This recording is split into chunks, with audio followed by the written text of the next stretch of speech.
pierce you, but our God cannot. Our God He can remember.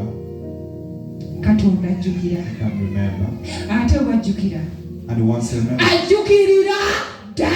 remembers forever. Yes, Amen.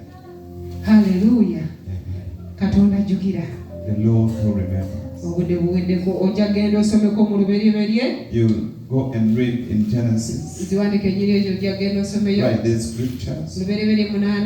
Genesis 8:1. We see the story of Noah.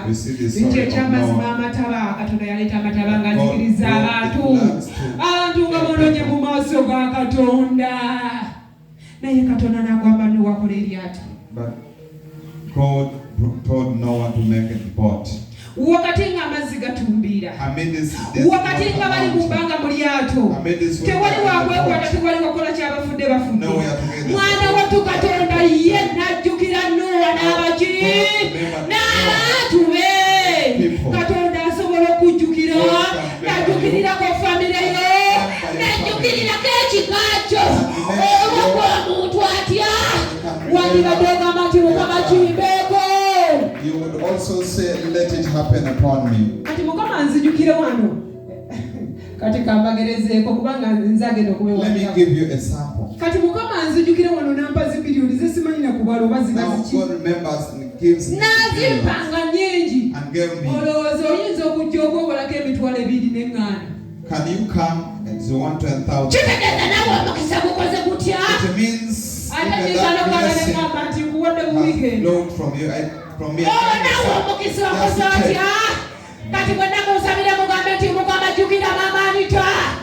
pray for me and say, God pay for. Let God remember you. Let God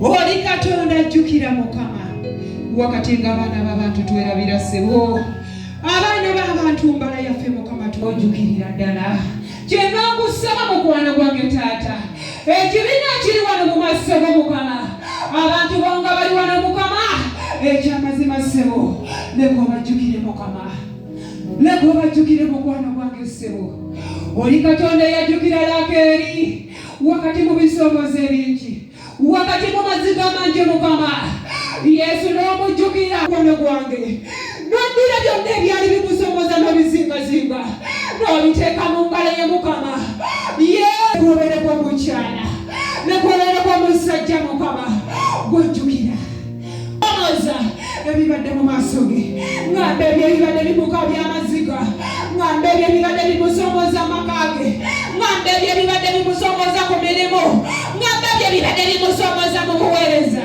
Mukama obikwate obizingezinge obisse mu ngalo ye taata naye yatuukako leka bakiraleko leka bakisanyuke.